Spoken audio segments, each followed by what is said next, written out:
When I woke up this night, the ship was sinking. The lifeboat is wrecked and the ship is sinking. The lookout is drunk and the ship is sinking. And fire is loose and the ship is sinking. So cut off the rope, cause the ship is sinking.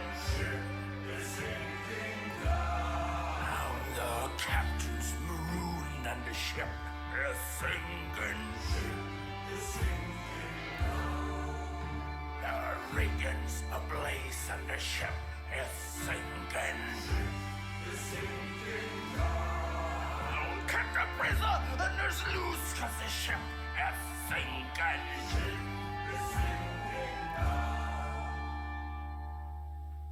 No, starboard is to the left, larboard is to the right. No, every line is sight, ship is sinking. Not every end of spin, water is flooding in, ship is sinking now.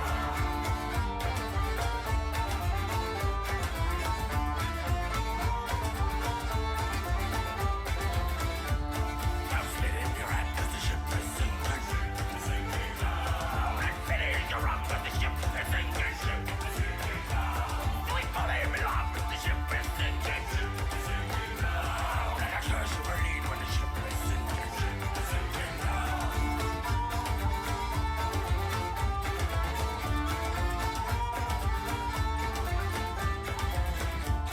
I learned how to swim 'cause the ship is sinking, ship is sinking now. And take off your boots 'cause the ship is sinking, ship is sinking now.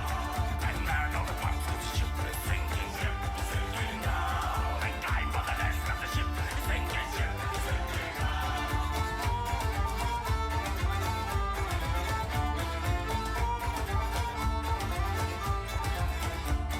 And all on stick 'cause the ship is sinking, ship is sinking now. And anchor for all 'cause the ship is sinking, ship is sinking now. And so I be captain, the ship is sinking, ship is sinking now. And settle your debts, the ship is sinking, ship is sinking now. And swallow your heart 'cause the ship is sinking, ship is sinking now. And say all your prayers 'cause the ship is sinking, ship is sinking now. Roll down the rope, the ship is sinking, ship is sinking now. There's a man with him, but the ship is sinking, sinking, sinking now.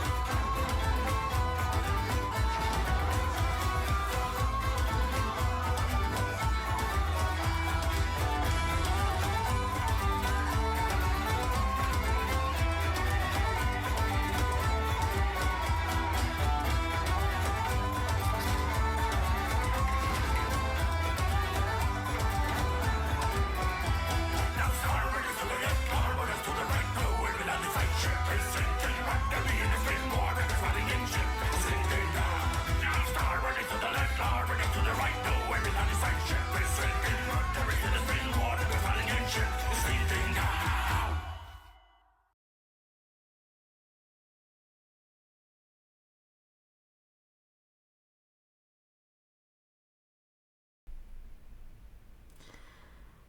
Good morning, evening. That's all of them. That's all of the ones that are time that you can say as a greeting. Good morning, evening. That can be evening. It's weird, because, like, if you were greeting someone at, like, 2 a.m., it would be weird to say evening, because it's technically the morning, but you wouldn't say good morning, because it's 2. So you're in the weird zone, is what I'm hearing. You're in the weird zone. How about just hi?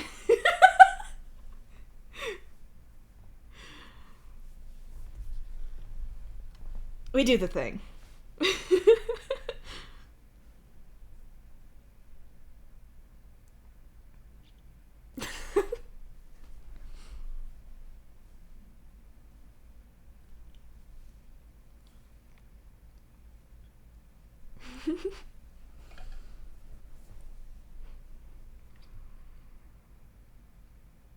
Well, I mean, I offered you a good evening and you didn't take it.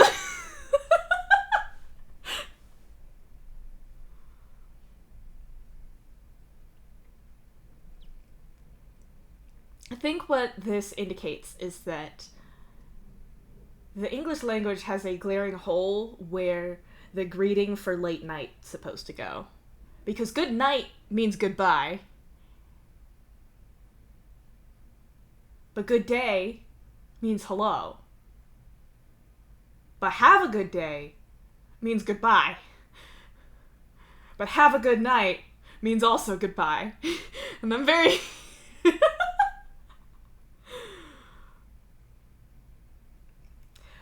What I'm saying is we need a new one. We need a new one for hi, but it's late at night.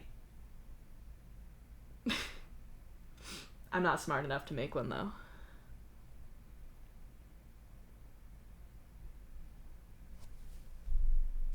So, fic. I'm... It's good!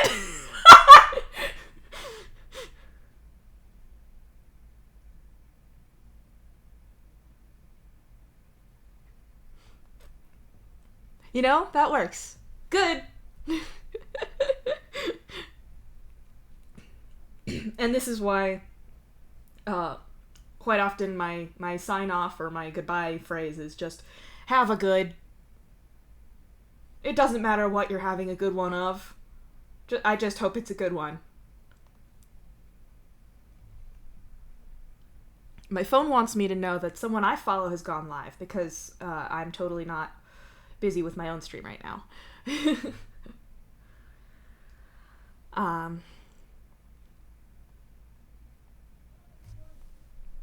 Yeah, I am thrilled that my so a lot of people that showed up yesterday are not actually familiar with Homestuck, or at least like a couple of people. A lot and a couple is actually really close because there wasn't that many folks. So it was like about half of chat, maybe. Maybe a little more than half. Are not familiar with Homestuck, but stuck around because it was me. And included among those people is my sibling, or my snibbing, wandering notes in chat. And I'm just sitting here like, this is a person who has watched me brain rot about Homestuck for almost 5 years now. And has not really taken any interest in it, partly because I did tell them not to. But the nice thing about Your Words Destroyed My Planet is that despite its very obvious, like, roots and references and the characters and everything, you do follow instructions.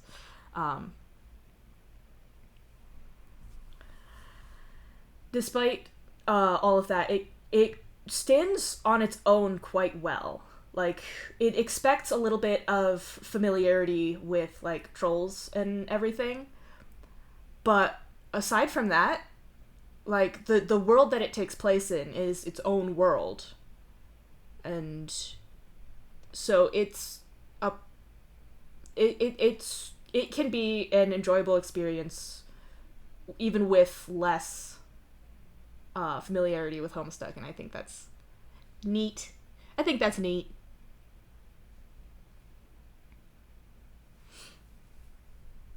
And what I think is even neater is that I can I can show this to my sibling. That's crazy.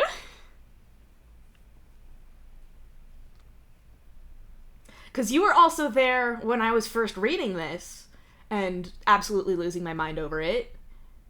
And so now you get to also know what's up with that.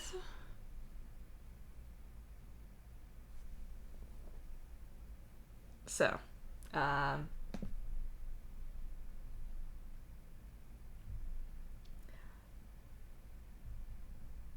before I dive into the much shorter, I swear to God, this much shorter housekeeping spiel, the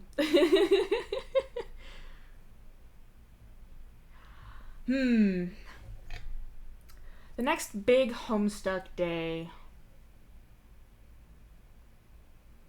is good question.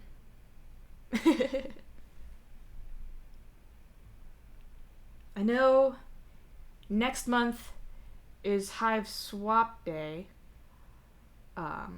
I think.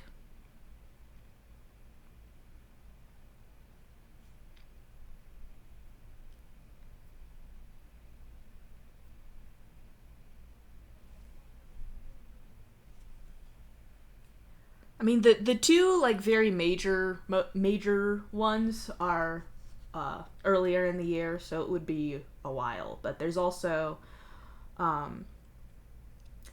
is 10/25 and then 11/11 are also hold their own significance. Obviously, the two biggest ones are 413 and 612, though.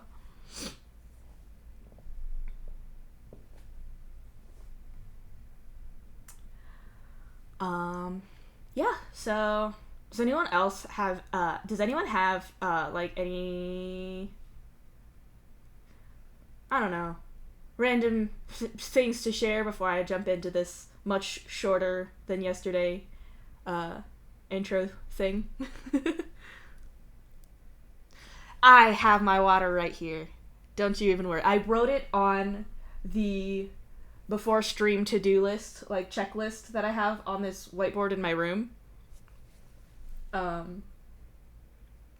I'm just leaving up for the whole time. Well, I will always answer that yes, it's right here.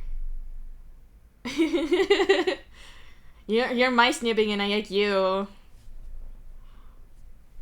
Okay.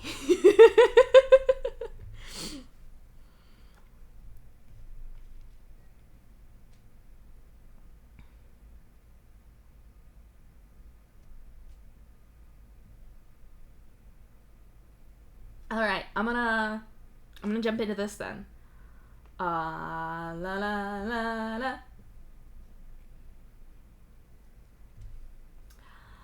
Welcome to the second installment of Your Words Destroyed My Planet, this stream series. If you're new here, welcome. My name is Harper, but you can call me KK. Or you can not, but you also can. It may get confusing because Carcat is here, but also, KK is me. My pronouns are they, them, and it, its. If you are new here, please read the rules, be chill, and have a good time. This is what's going on. Your Words Destroyed My Planet by Unda is a million-word Homestuck fic that focuses on the ship of Dave Soulcat. It's set in an AU in a future where Earth and Alternia have been consumed by a mysterious force, and humans and trolls have escaped on spaceships for their survival. Do note that as of right now, the fic is currently unfinished. Some people care about that, so just know. In this stream series, I aim to read the entire fic out loud by myself, because I'm crazy. Please take note of the tags on this fic that we're staring at right now, and be aware that you may be in for the discussion of some sensitive topics. If you would like to read back what I just said, you can type !fic about in chat, because the thing that I just read off of is the exact thing that it will give you. If you would like a link to the fic itself on AO3, you can use !fic link. That'll take you to chapter 1, but there's buttons that you can press to get to the other chapters. It's quite easy. !fic song is a brief explanation of a very special feature of these streams, which is the pre-recorded song sequences. This command sadly cannot tell you which song is currently happening at any given point, but I can. And then !fic sorry is just a couple of disclaimers / apologies because I'm not perfect, and this is a solo project, and I care very much what people think about me. And finally, you can use !fic. Nope, no you can't. You can use !VODs to get a link to my YouTube archive where I will be putting every VOD for this series, as well as any other streams I may do. Not during this, but after maybe. And shoutouts and thank you to Soda for putting them all in there so that you can, as a demonstration. Smile. Snile. Okay, with all of that out of the way, let me close this so I can look at this. Welcome to Your Words Destroyed My Planet, Chapter 2.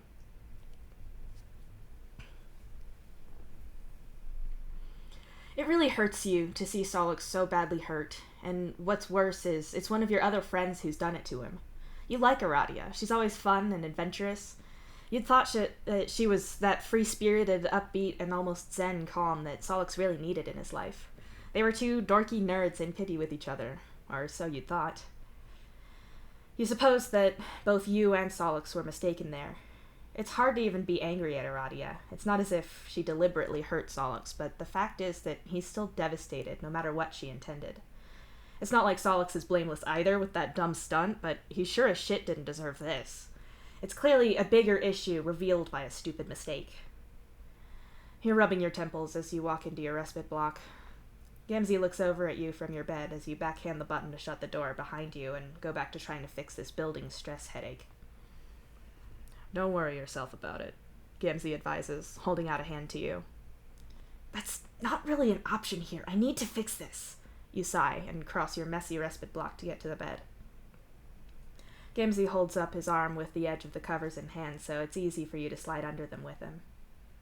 It ain't your problem. This is between him and her, you know? Gamzee says, dragging you closer. It's past that. He can't go back there, and I know you don't want him here, you point out.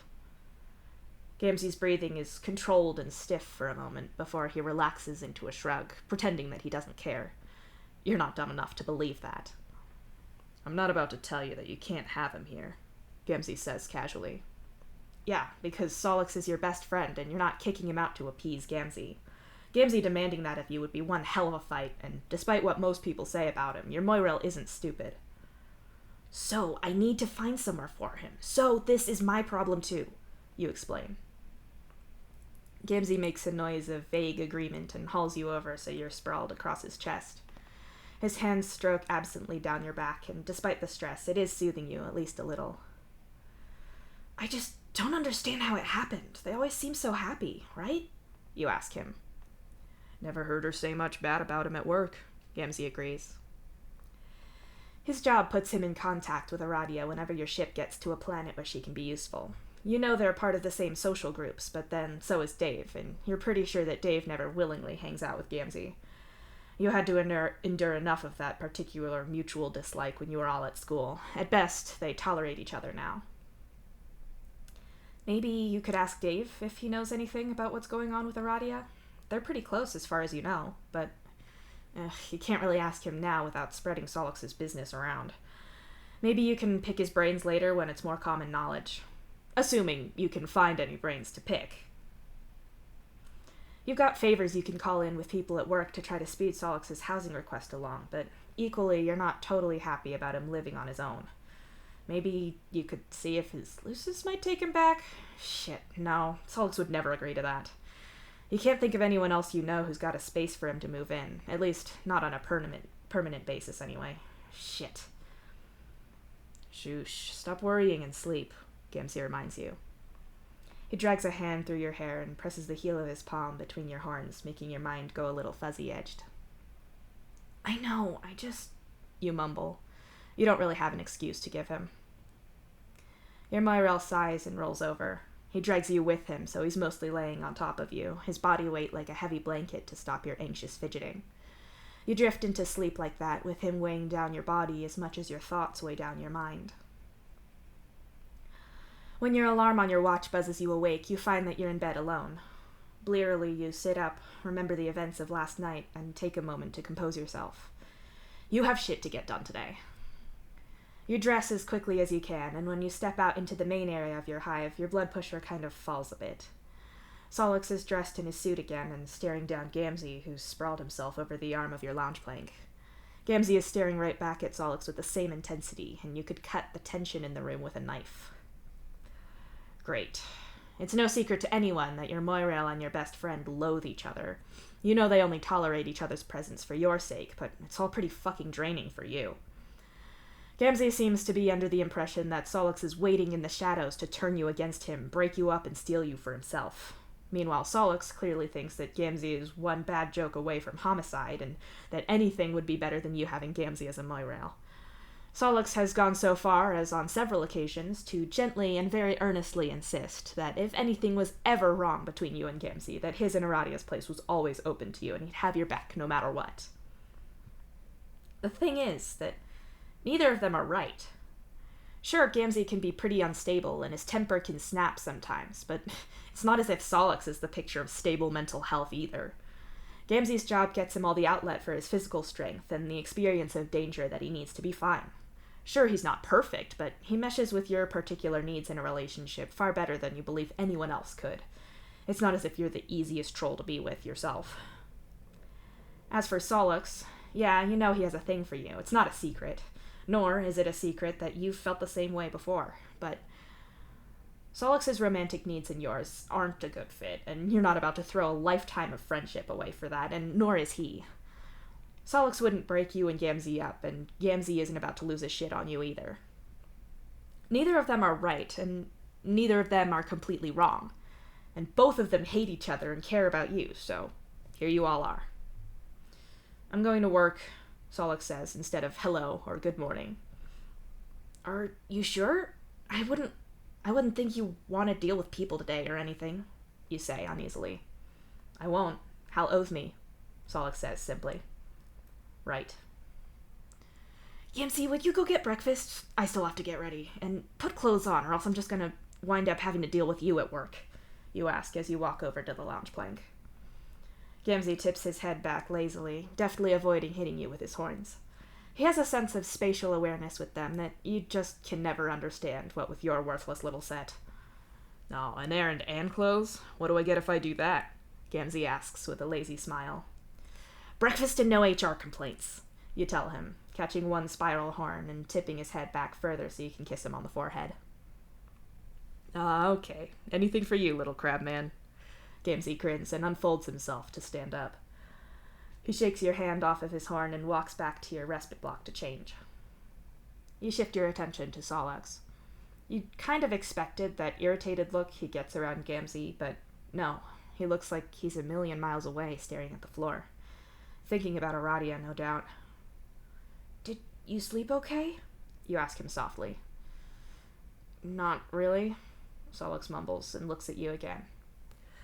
We'll get food, take you to work, and then I'll go to my office and try to sort this out for you, okay? You tell him. It's not really a question, it is what's going to happen, but you can at least try to get him involved in it. Solix is still too lost in his own thoughts to really talk much. He doesn't even react when Gamzee leaves to get food. When he's out, you finish getting ready and keep an eye on Solix as you do. Gamzee returns with bagels, and you hand a sweet one to Solix, not that he seems to really notice what he's eating. You're only halfway through yours before you can't take the mental strain of the situation anymore. Alright, let's just go. At least, if I get you to Hal, then I can get started on fixing this for you sooner, and you can talk to him. Come on, you insist, and usher Solix to his feet. Gamzee gives you a lazy wave as you leave with Solix. Solix's work isn't incredibly near yours, being that your work is located in the admin and social work sector of the ship, and he's about midway between that and engineering. Given the size of your ship, that's actually quite the distance, so leaving a little early is smart. You walk into the IT department to find that there's no one at the front desk at all, and the mirrored wall that separates the desk from the actual office just shows you and Solix. You actually want to talk to Hal, so you hit the bell on the desk to get his attention from wherever he is. You know that's not connected, right? Solix says flatly. What? Why not? You ask. If it was, people would be ringing it all the time trying to get us to fix their problems, he says with a shrug. That's literally your job, you exclaim. Solix shrugs, as if the fact that his job is ostensibly helping people is more other people's problem than his. The door to the back opens, the mirrored surface swinging open to show a slightly surprised slightly surprised looking Hal there. Sorry, I'm easily distracted.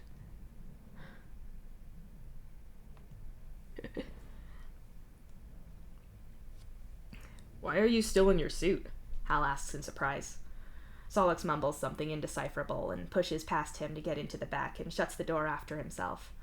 Hal's bewildered gaze goes from the door to you as if this is now your job to explain. He and Aradia broke up, you say gravely. Did he still not tell you that? Hal starts with a grin pulling at the edge of his mouth. You need him to cut that out right away. No, for real. I don't know if he wants me to tell you all the details, but I don't think it's your fault. It just... yeah.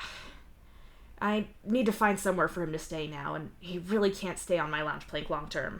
He probably doesn't want to do that short term either. You admit that last part with a wince. Wait, are you shitting me? But they were... Hal falters, and you just nod grimly.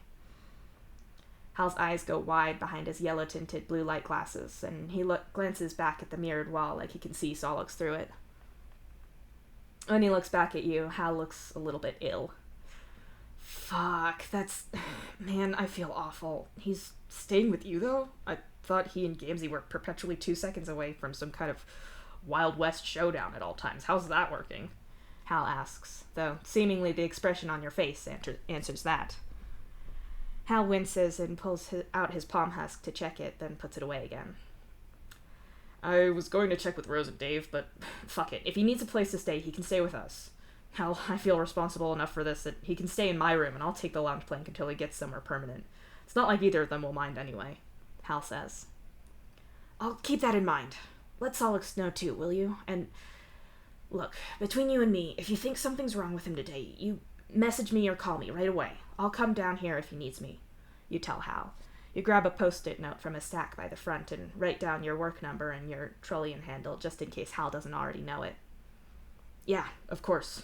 Shit, I should go talk to him, Hal says softly and pockets your note. You nod. You can only imagine how guilty Hal must feel about this. It'd be unfair to say that this wasn't anything to do with him, but it's more that his stupid request of Solix revealed a flaw that was already there without anyone knowing. It's not as if that's Hal's fault, but it is still happening because of him. Solix didn't seem pissed at Hal at all, so you're pretty sure things are going to be fine there, but you feel better knowing that Hal can contact you if he needs to. Right, I gotta get to work. Gotta do actual work and find somewhere for Solix to live. You sigh. You leave the IT department and find the nearest elevator to go up to your floor. Then it's a few stops on the train and you're at your department. You shoulder your way through the forever broken door into the somewhat misnamed Human Resources. Back in the days of the Alternian military, there didn't really need to be such departments. People were conscripted and did what they were ordered to do. There was certainly admin to work out who was going where and all of that, but not really the kind of work that you do these days. Running a military ship, and running a ship that's the size of several large cities and filled with ordinary people, is an entirely different thing. Sure, some departments that basically are military run just the same, but you're in a finite space and you deal with civilians. You have to allow for people living their lives, running their own companies, as well as maintaining the actual backbone industries of the ship that keep everyone alive. The needed operations of the ship and the free lives of the people in it meet in messy ways, and your job is basically resolving those problems. You walk to your office with the problems you have at hand running through your mind, so much so that you don't see this next problem until it's entirely too late. Carcat, you're late, Rose smiles at you in a way that is both warm and very predatory. Your eyes shift from her to the troll at her side, who looks deeply anxious and clearly wishes he wasn't exactly where he is. Rose, I'm really busy, you sigh. It's really no problem, Doc. I can just... The troll by Rose's side tries to say. It's all right. Carcat is always busy, but he'll be happy to help you. Your problems are important, Zephyros, remember? Rose reminds the guy, who must be one of her patients. You take a deep breath, pinch the bridge of your nose, and then unlock your office and wave them both inside. You check your calendar as you walk to your seat. I didn't have an appointment with you, but what's going on? You ask as you fall into the aged desk chair. Zephyros has been seeing me for a little while, and with his permission, I agreed to bring something up with you. I'm here to support him. He's been having problems with work, and I wanted to get your help on the matter. Rose explains primly and professionally. You look at Zephyros, who is sweating a little and giving you a terrified smile. Your willpower crumbles. You flick your computer on and quickly search up his first name. Between that and his sign, you can pick him out immediately. You open up his profile and glance over it. What's the problem? You ask. Rose gives Zephyros an expectant look, and with a start, he begins talking, probably more because he thinks he's supposed to than he wants to, exactly. Oh, right. I work in maintenance, you see, and, well, I've been stuck on this particular route for a while. No one else seems to want it, and it's not like I can even report it or anything, because it's not like I work with these people or anything, and it's not even me that's involved, he manages to say. You nod and wait for him to keep going. Right, well, it's the security department. There's a few of the guys there, and, Well, they're not great to any of us, which I guess is why no one wants the assignment of cleaning there and doing the maintenance work. There's this bronze girl there. I don't even know her name, but they say awful things to her, and I've told my Moirel about it, but he says that people like them are just like that, Zephyros explains. You squeeze your eyes shut and count to 10. You're doing maintenance on the security area in Deck B? Are you talking about one of the officers there, the big blue-blooded... hold on. You pause and pull up a familiar file and then turn your screen. Yes, that's exactly him. Zephyros nods quickly. Zephyros attempted to lodge a complaint with the management and security, and they pulled him out of work for several days so they could run background checks on him. Rose explains. Of course they did. I'm well aware of these assholes, Zephyros. Lotiru Estat in particular. Let me just make a call.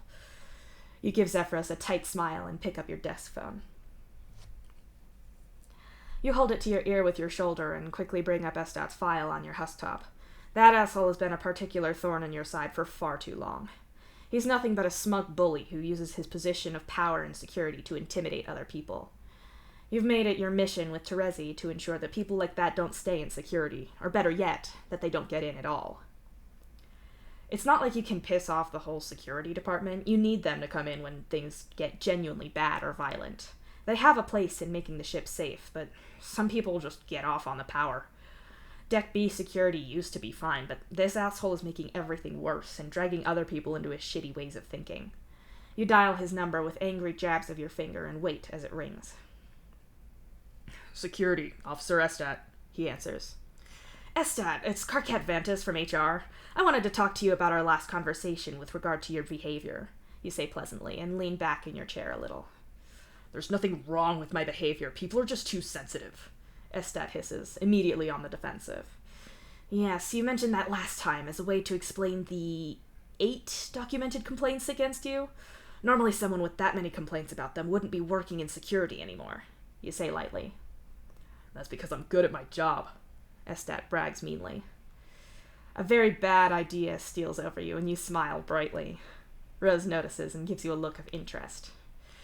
Is that why the number of cases you've closed this month has been below the ship average? I spoke to... You reach over your desk phone and cut the call off mid-sentence and then place it carefully back on the receiver.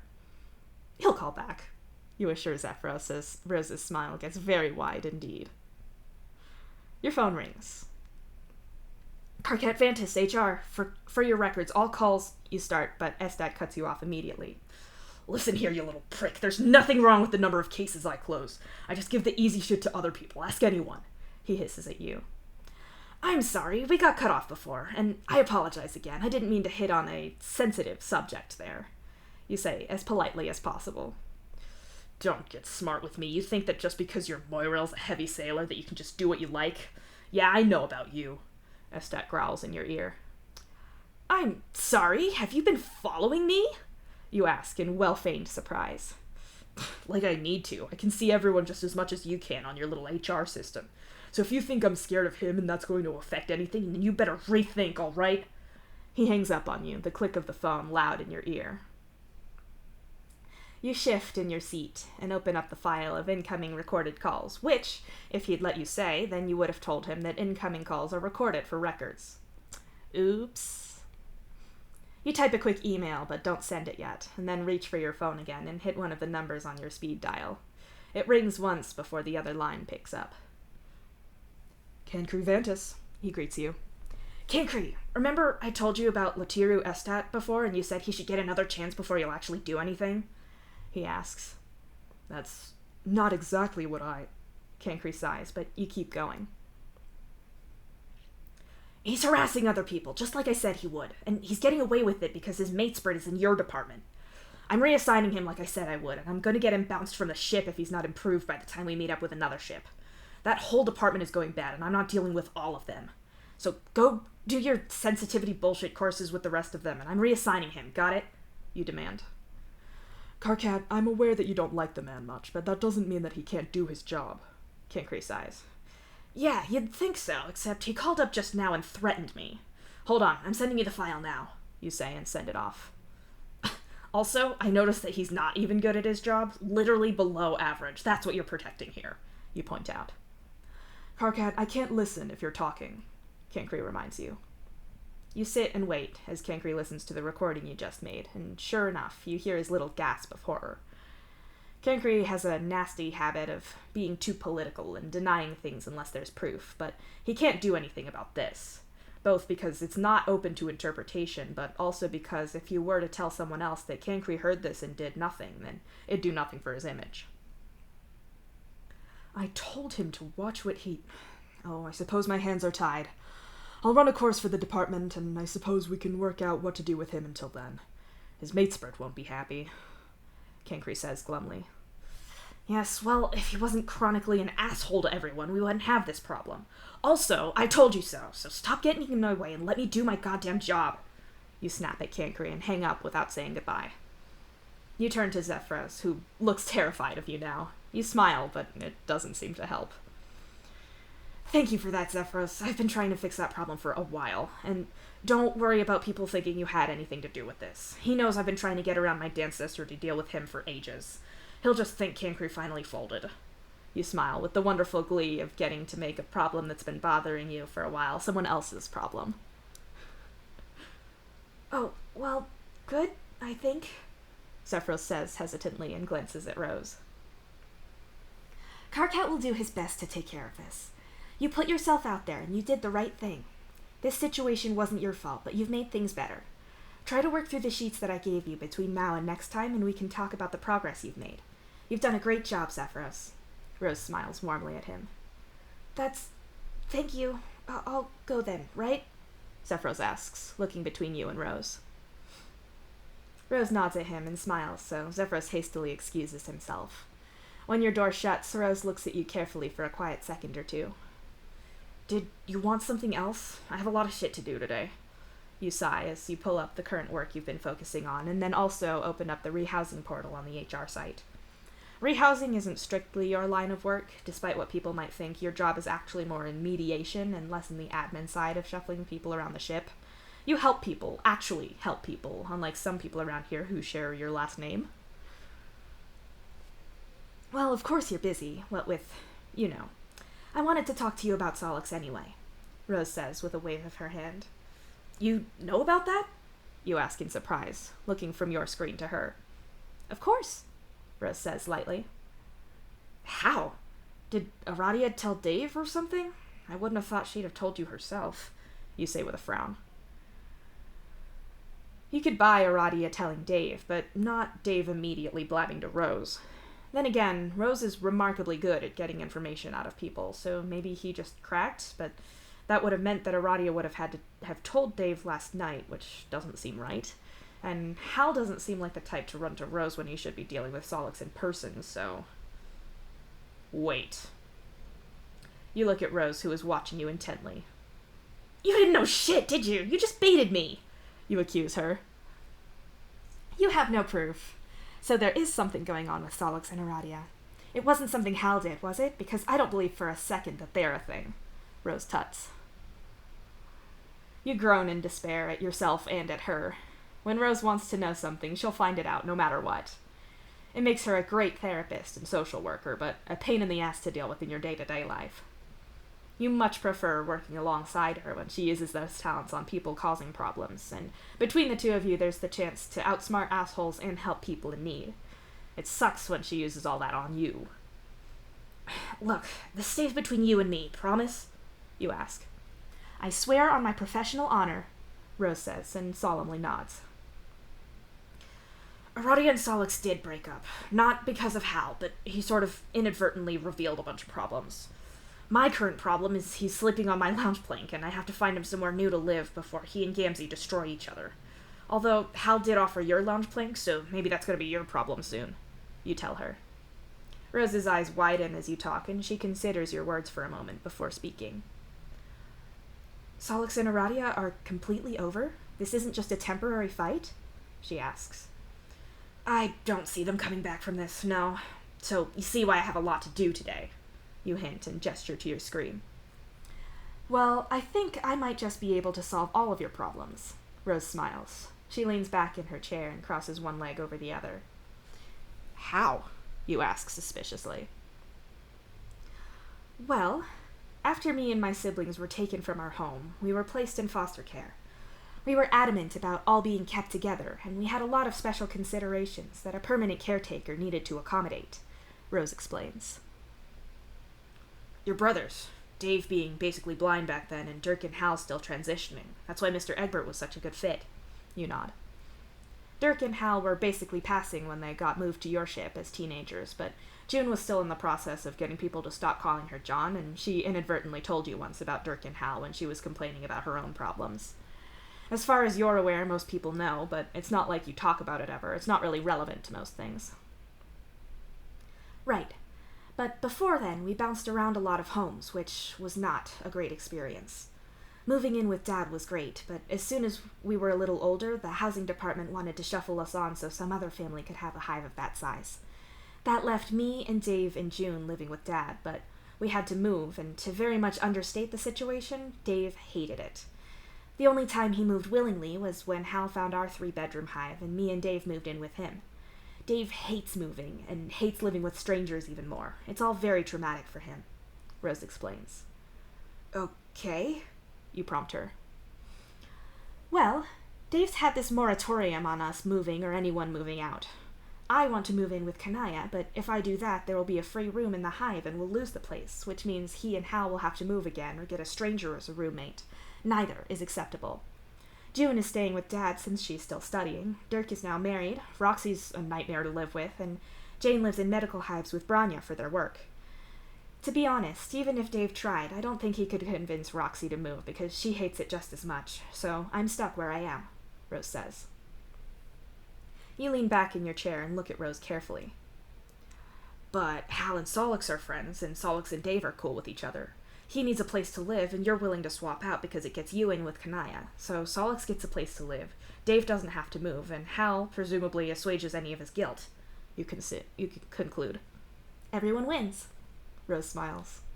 And Kanaya's all right with this? You check. Kanaya has been begging me to find a solution to this problem for ages.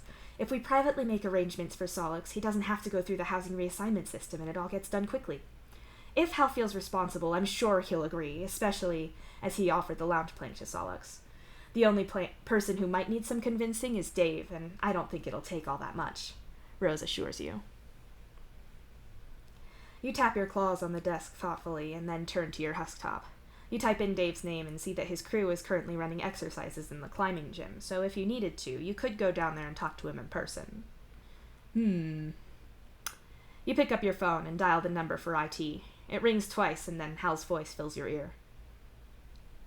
Hello, IT. What problem can I help you with? Hal's voice asks pleasantly. It's Carcat. I need to talk to Solix, you say. I can help you with whatever your issue is. What's the problem? Hal's voice persists. No, shut up. I want to talk to Solix and Hal. I know this is... Tell me about the autoresponder, you groan. It seems you have asked about Hal Strider's help desk client autoresponder. This is an application designed to assist the general public who refuse to read the emails we send out to them or Google basic technology problems without otherwise taking up the valuable time of the IT service desk. The algorithms are guaranteed to be 99% accurate at providing solutions with exponentially fewer amounts of blunt force head-to-desk trauma in service engineers. These numbers are, I am required to inform you, basically just pulled out of my ass right now. Connecting you to a live service desk engineer now, Hal's voice says pleasantly. The phone rings again, this time for a good few rings. Long enough for you to briefly fantasize about strangling Hal. Your fucking brother, I swear, you mutter at Rose, who just smiles at you in silent amusement. Hello, IT, can I help? Hal asks, sounding far more stressed out than his program did. It's Carcat. Can you get Solix on the phone? I need to check something with him. Also, hypothetically, would you be okay with him living with you if Rose moved out? You ask. Oh, shit, yeah, that'd work. Damn, Rose works fast. Fist bump her for me as congratulations for high-speed mental manipulation, Hal says, clearly impressed. Absolutely not. Give the phone to Solix, you grumble. I can't, sorry, Hal tells you. What? Why? You ask sharply. He's asleep under his desk.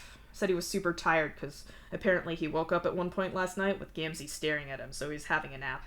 I can tell him what you told me, though. Get him to troll you about it when he wakes up, he offers. You need to have a talk with Gamzee, but that's a problem for later. Okay, yeah, great. You nod, rubbing your temple with your free hand. Will do then. Alright, later. Hal hangs up on you, and with a sigh, you set your phone back in place. Solix is sleeping, but Hal's going to ask him about it when he wakes up, you explain to Rose. That works for me, actually. I was supposed to have today off in case there were any post-wedding problems that needed dealing with, but nothing came up. I came in to see Zephyros as an emergency thing, but I'm a little behind on my own paperwork. How about I go do that for a few hours, and then the two of us can go down to wherever Dave is and talk to him together, Rose suggests, looking at her delicate, lavender-faced watch to check the time. You helped Kanaya pick that watch out for her, as it happens. You know Kanaya will be thrilled to have Rose live with her, so if this all plays out as Rose is suggesting, then he'll be making a lot of people happier. Alright, yeah, you'll do it. You agree to Rose's plan and shoo her out of your office. You have actual work to do, especially if you're going to sneak out for what is probably going to amount to an early lunch to get Dave to agree to this move. You've got a whole bunch of cases going on at the moment. A few social work cases that you've been collaborating with Rose on. They're on your desk because Rose has done her part, and now it's your job to go and get relevant parties to sign off on things. One couple is trying to adopt their friend's child since their friend died in an unfortunate engineering accident, and the other parent of that child died 2 years before that due to illness. The poor kid in question is a troll, and the two people trying to adopt her are a mixed species couple. The normal process of a troll child that did have adult human parents or a human and troll parent dying would be to get placed with a Lucis instead, so now it's this huge tug of war between both sides. Thankfully, you make your living by knowing the right people. The ship might be huge, but all you have to do is know a few of the right people and be on good terms with them, and you can really get somewhere. Like, right now, you can see that your contact with the Mother Grub department and Lucis Affairs has told you who you really need to talk to and what your next steps here are. After that, you have to help out someone who's arguing about another business infringing on their intellectual property, and you've gotten in with that because one of the guys you helped one time has a kismesis in the internship patenting department. You say that it's not what you know, but who you know. The more people you help, the more connections you make, and the better you can do your job. Cancri takes that particular adage to mean that his work will go easier if he cozies up to people far more politically powerful than him, that he can make their lives easier if certain problems like Estat get swept under the rug. It's remarkably easy to get swept up in your work, enough that when Solix trolls you a few hours in, you're startled at the sudden time change. Yes, this is why you often work through your lunch without meaning to, and why people try not to book afternoon meetings with you because you get hangry without realizing. What of it? Hey, I'm gonna do a thing real quick to indicate the start of chat logs. Oops. Whoa, okay. That's not what I was doing. What I'm doing is this. Soundboard, baby! So don't get scared. You didn't just join a call. You just joined a chat log. What about moving in with Hal? I just woke up and have like half the story because he's doing a shit ton of work at the same time. Right, so Rose is suggesting that she move in with Kanaya because they've both been wanting that for ages and you could have her block. That way, you skip the queue for hive allocation entirely by moving in with Dave and Hal. Would that be something you'd be okay with? You mean since Dave works with AA and Hal's stupid thing set all this off? Yeah, those are essentially the problems that I can see here. But it would mean that you wouldn't be living alone, which would probably be good for you and make me feel a lot happier about this situation. Not that it's about me. What, are you worried I'm gonna take a long walk out of a short airlock? The security is too high for that, but I'll just up my concern meter here anyway. It's not like it's unreasonable for me to worry about, Solix. This is a huge deal. Can you not? Just trust me here. I know this comes from a good place, but I can't deal with you fussing. Fine. So, are you in favor or not in favor of taking Rose's block in her hive with Dave and Hal? It's not actually Hal's fault. I'm really not mad at him. Besides, we're friends, so that's something. You and Dave are friends? No, you and Dave are friends. We've never hung out on our own without you. I don't have a problem with him or anything. We're just acquaintances or whatever. I don't not like him. You know what? You not liking him is a step up from the general population, so I'll take it. Final answer before I go ask Dave if he's up for this. Moving in with them, yes or no? Whatever. Solix, I swear to fuck, I'll come down there and beat you with a chair. It's a binary choice. Pick one. Yes, then. Jeez, you're always a bitch before lunch, and I always forget that. Wrong again? I'm a bitch all the time, so fuck you. Ta-da! I got the close one, too. Get out of your office so we can go talk to your stupid brother.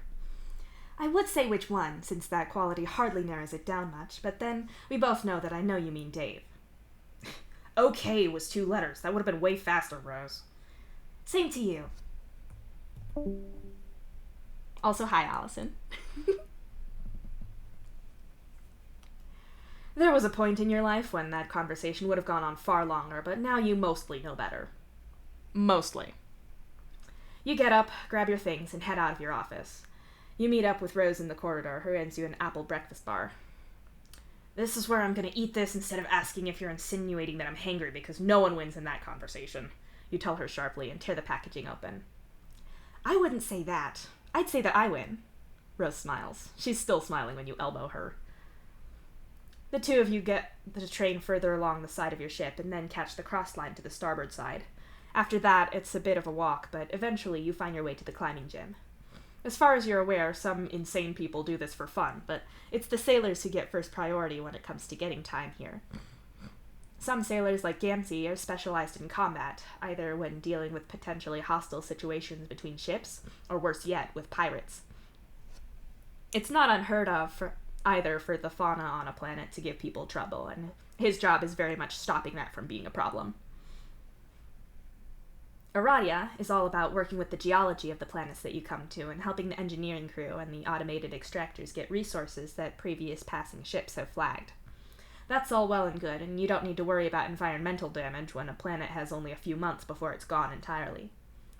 Dave's job is, well, technically he's just a sailor, but that's not really what people call that role. He's a jack, as in jack of all trades. He knows enough about most things to be vaguely useful to people, but not so much that he's a specialist that needs to focus on that. So Dave's skill set, along with all the other sailors of his class, is very varied. Go build a shelter, blow that thing up, put an antenna 10 miles that way on a big rock that faces east. In this case, what Dave is presumably training for is climbing work. Just looking up at how high he is makes your digestion sac churn. He's not connected to anything as far as you can see, or maybe he is because you can see a rope going up behind him, but there's nothing ahead of him. You watch as Dave shifts, hooking his foot over a tiny little hold on the wall. You gasp as he takes one hand fully off of the wall, which, given that he's almost totally upside down right now, seems stupid. He reaches between his legs and pulls at the rope, which the troll underneath him on the ground hastily spools out for him. Dave shifts back and forward a little before swinging ahead, kicking off with both feet to smack the rope through a glowing ring. Dave hangs by one hand for a second, and then two. Hey, don't stop or you'll lose it! The guy on the rope shouts up at Dave. You squint at him as you try to summon the name into your head. It only appears when you see his quadrant mate further down the room also watching Dave. The guy with the rope is Asdaja, and that's Conil walking closer with her eyes on Dave. Move it, skinny! She yells up at him, and with a grunt of effort, Dave swings his legs back up onto the wall and then jams his whole hand in a giant crack in the wall. I think he's gonna get over the overhang with it on, Asdaja says with a nod. With my weight class on? Conil asks, eyebrows raised. Yup, he nods, and lets out a little more rope. Carcat, what's up? Nepeta's voice drags your attention back to the ground, and you see her walking across the gym to you and Rose. We wanted to talk to Dave, but I suppose we'll have to wait until he gets down, Rose says for you.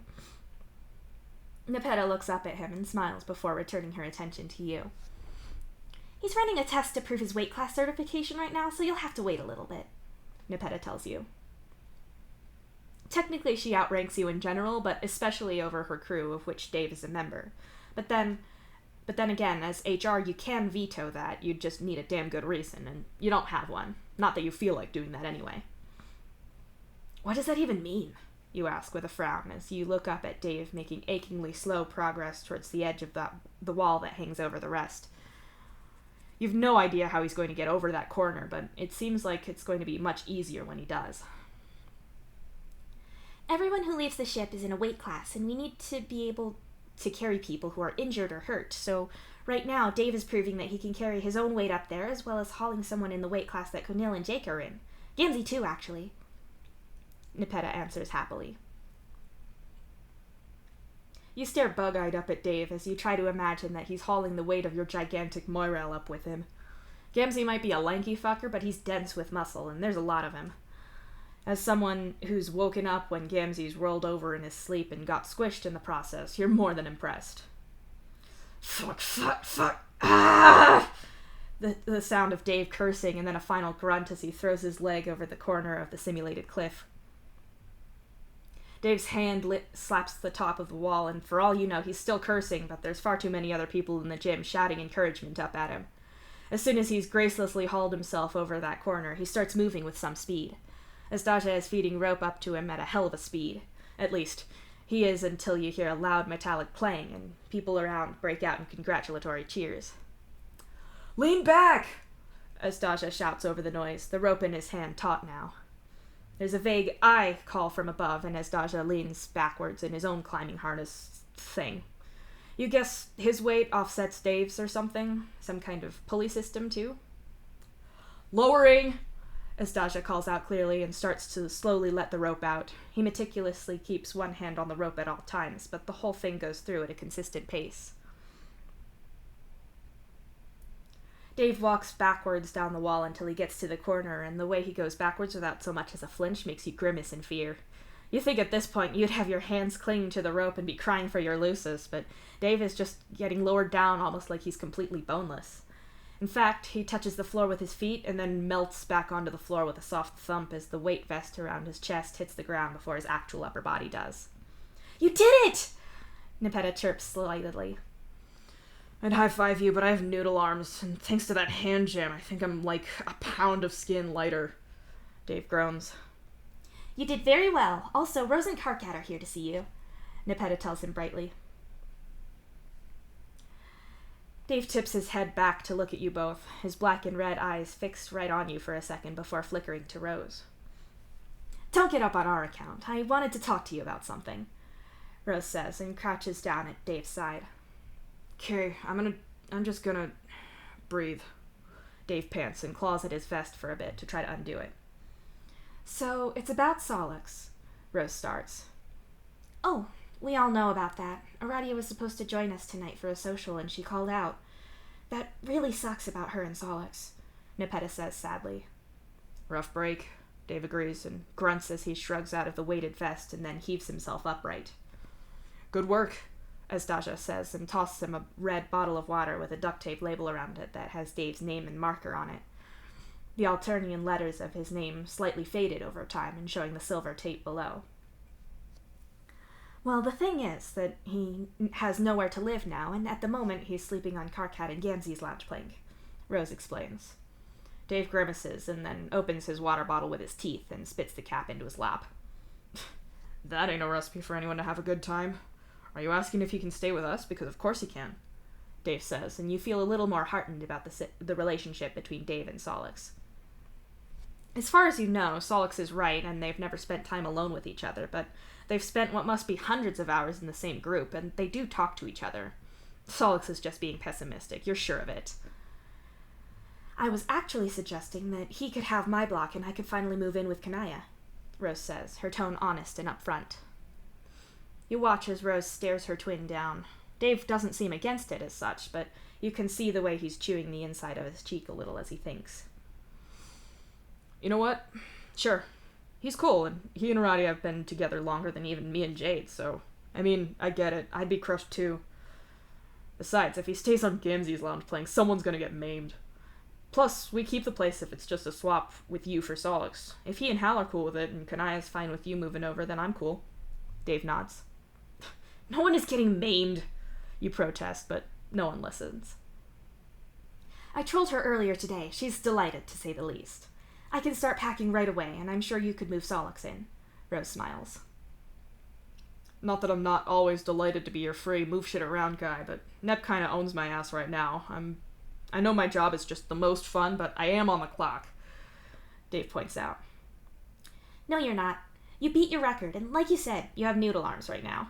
Go help pack boxes and move boxes. That's a big part of your job anyway. It's functional training. Besides which, you probably want to move quickly to get Solix's stuff out before Aradia's shift finishes, Nepeta says gently. How about I get started packing when you shower and get things together? We can move me out, and you can get to Solix and Aradia's place afterwards, Rose suggests. I'll sign out the dolly so you can move boxes easier, Nepeta adds helpfully. Dave squints at his boss and his sister suspiciously, though both Rose and Nepeta look as innocent as can be. Getting the feeling that I don't exactly have a lot of choice here, but fine, help me up, Dave says with a sigh. He holds his hand out to Nepeta, who hauls him to his feet. You wrinkle your nose a little at the sweaty outline on the floor from where Dave was just sitting. The sleeveless shirt he was wearing under that weighted vest is drenched too.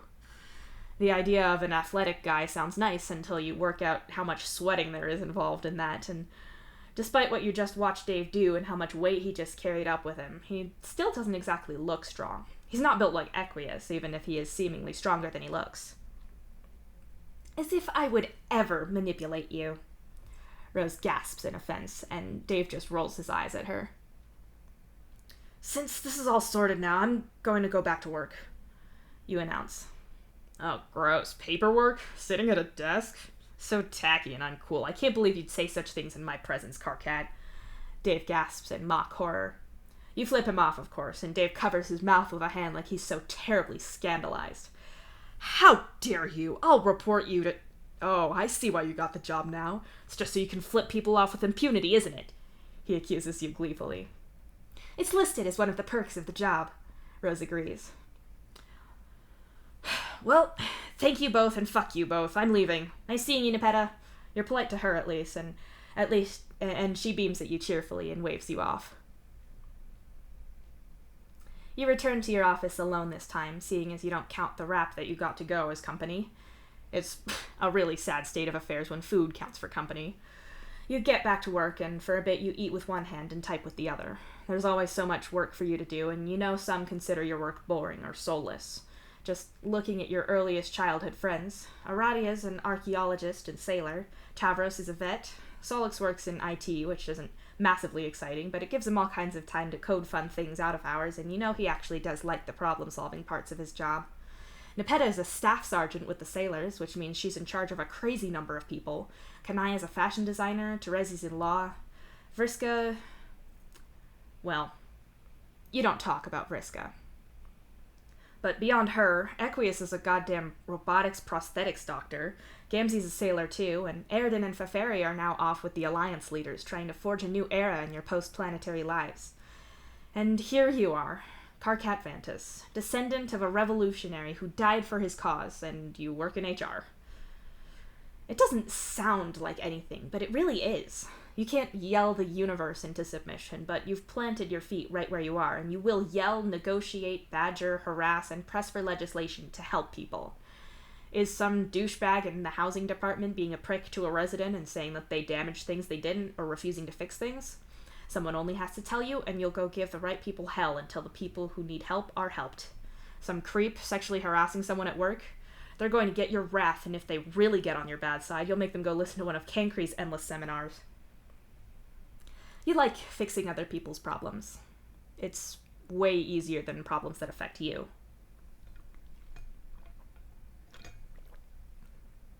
On that particular note, your mind keeps trying to go back to what you heard about Gamzee, that he was creeping Solix out by watching him sleep. But it's not like you saw it, or that Solix complained to you about it personally. This sort of rumor mill thing doesn't go well, and you'd really, really rather avoid having to talk to Gamzee about how he treats Solix. Not that the conversation the other way around goes any better. Gamzee can be difficult sometimes. You know, his chuckle voodoos can leak out sometimes, which can make entirely innocent things seem creepy as shit, and that's not really his fault. Besides, if you ask him and it just turns out that he was getting up in the night to piss and happened to be all voodoo-y when he looked over at Solix, then that'd explain it. Except now you've caused a problem by bringing it up. You really don't feel good about any of this. This is what you mean when you say that other people's problems are easier. You bury your feelings in work and only realize that you stayed half an hour late when you just happened to glance at the clock.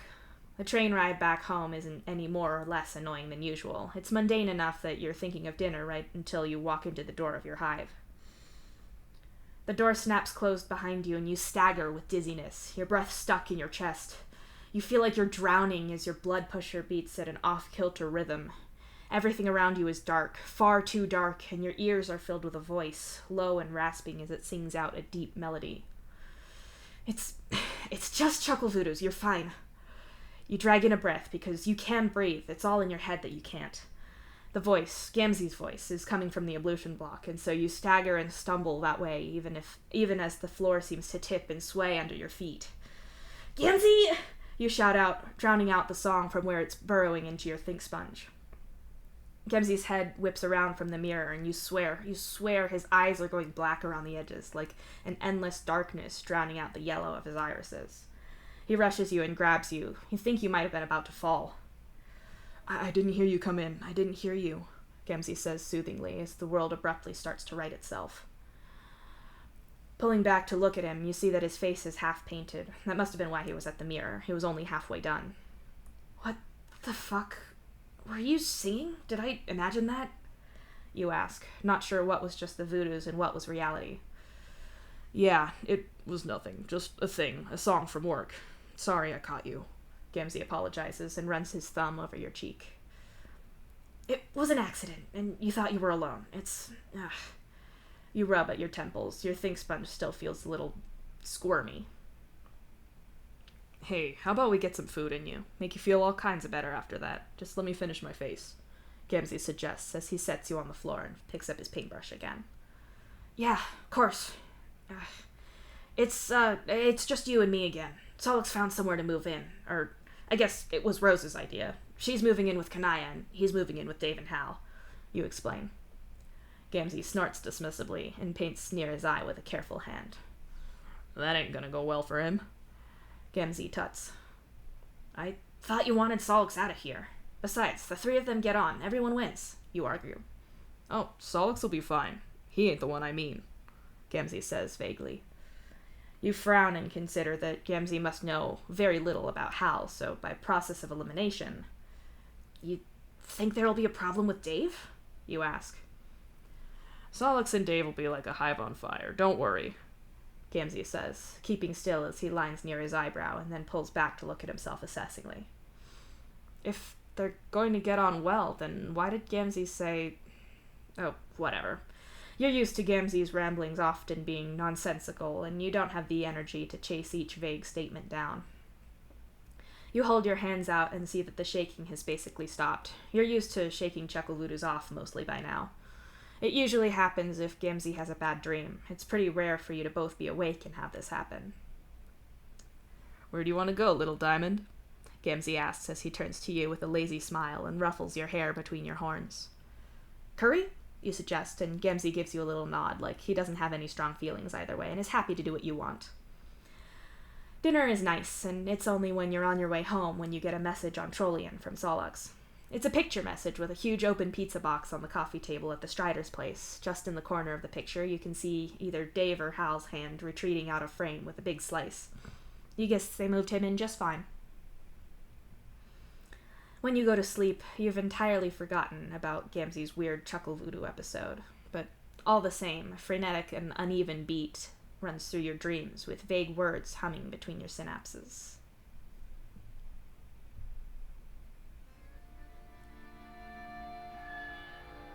When I woke up this night, the ship was sinking. Now the lifeboat is wrecked and the ship is sinking. The lookout is drunk and the ship is sinking. And fire is loose and the ship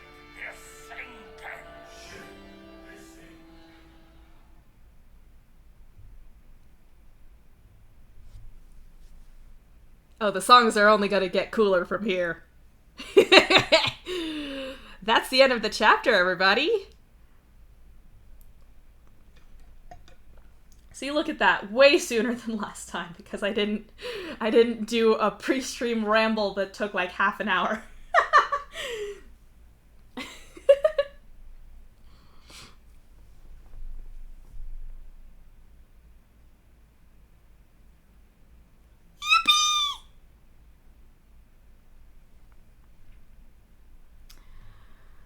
So then,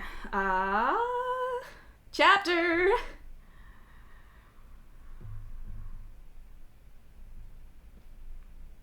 Well, that is all for now. Yeah, these earlier chapters especially, so what's up is, I have this, browser extension that shows additional things. That's also why, like, the margins are so fucking thick. And you can see, like, little bonus information. I have this, browser extension for AO3 that also used to show the word count for just any one chapter. That part of the extension seems to no longer work. I still have it checked. I even, like, unchecked it and rechecked it, and it didn't come back. So I don't know what's up with that. So I can no longer view the individual chapter word counts, but I do know that, like, these first couple of ones are kind of on the shorter side. Most of the chapters are long enough that I will actually take a break in the middle so that my voice doesn't die. We'll get there. But for now, like, I fortunately, I wrote down which ones needed breaks and when said breaks were, when I was still able to look at the word counts, so I have that already, like, determined for every chapter, and I'm not gonna explode. There might be. I do know that there is a graph that someone made, like, a couple of years ago, which I did go back and look for and save, of the word counts, but I don't think it actually shows, like, the actual specific number. It's just more of a visual aid. I straight up don't remember. But, in any case, I already have that all figured out. It's not a problem.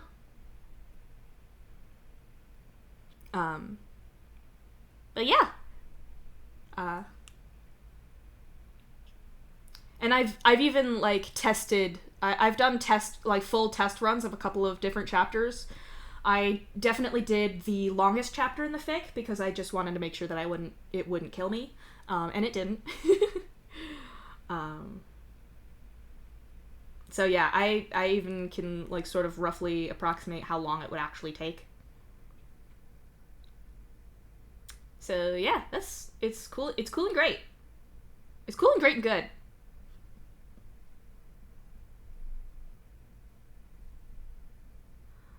That is all that I have for today.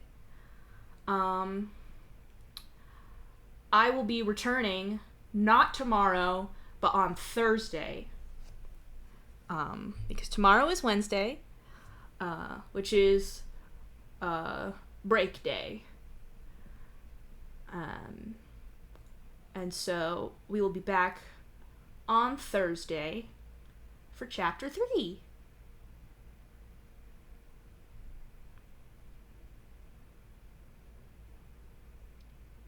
You know what? That is fair.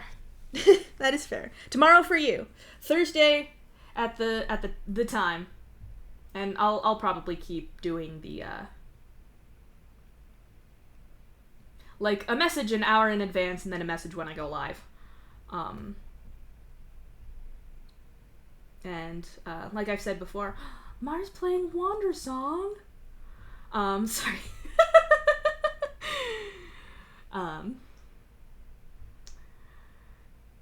What was I saying? Shit. Yeah, in Gift of Gab channel and on my art blog. On Marketoto!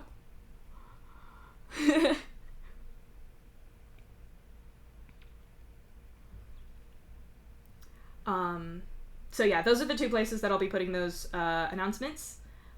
And yeah, we vibe.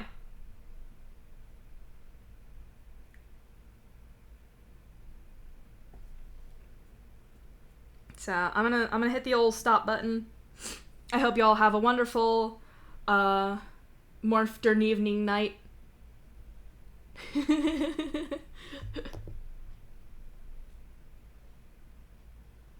We do vibe is the thing about that.